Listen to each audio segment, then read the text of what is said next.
Let's get into the Zuck zone. Yes, that's right, we're talking about Facebook. Facebook, of course, a social media platform created in the pubescent years of the internet, made at the perfect time to become the monster of a corporation it is now. It is a place to post pictures of your animals, friends, and a place to get banned for posting simple things.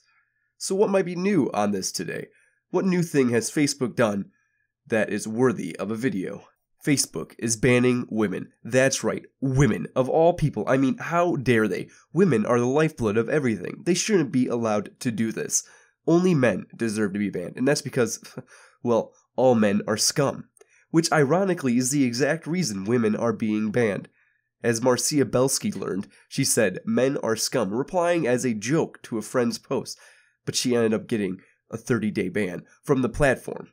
Facebook bans for all kinds of things. In the past, it was for being at the Charlottesville rally, where people were banned off Facebook and Instagram. As you can see from the article in CBS, the quote says it well. I think this leads to more Nazis. Instead of laughing at them, they feel persecuted and silenced, which reinforces their beliefs.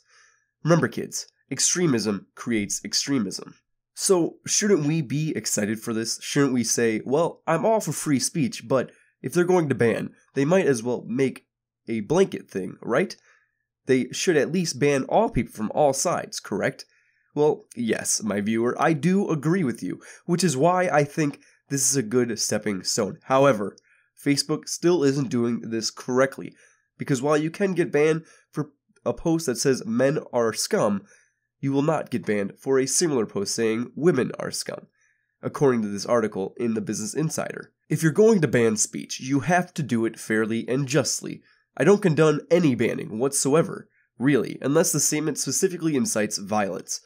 I think this is a gross violation of our rights, and I know some of you will cry, it's a private organization, and you are correct. They have the right to do this.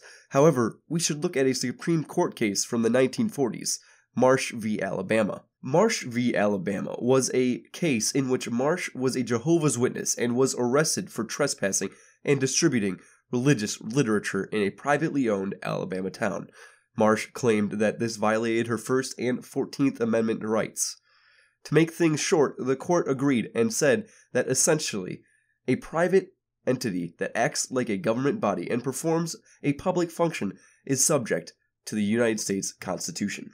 How does a court case involving a privately owned town tie into that of a website, you might be wondering, avid listener?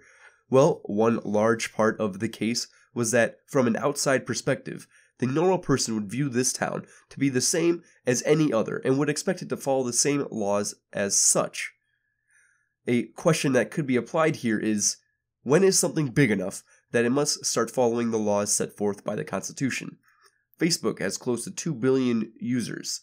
Quite the hefty sum. I do not like big government getting in the way of private entities, or in really anything. Don't get me wrong. However, I feel that since Facebook is such a large entity and has so many users, it could be considered a nation by itself, which could play into another problem of applying Marsh, since the users are all over the world, not just in the US. However, since it is based in the US, there could be an argument made on that side. Besides that, they have the technology to know where people are using the website from and could just apply the rules according to the location it's used from.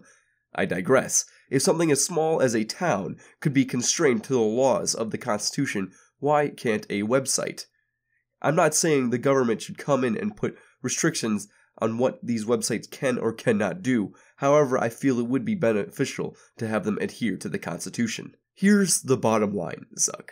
Either have your restrictions of free speech be evenly spread for all peoples, or just open it up and allow it to truly be a free speech platform. But I suppose that, being the nearly functioning robot you are, you had your empathy knob turned up way too high and your logic knobs turned down way too low. Get that fixed, Suckboy. Otherwise, you're going to have a train wreck on your hands. Well, if that hasn't got Oscar written all over it, I'll eat my invitation to the award ceremony.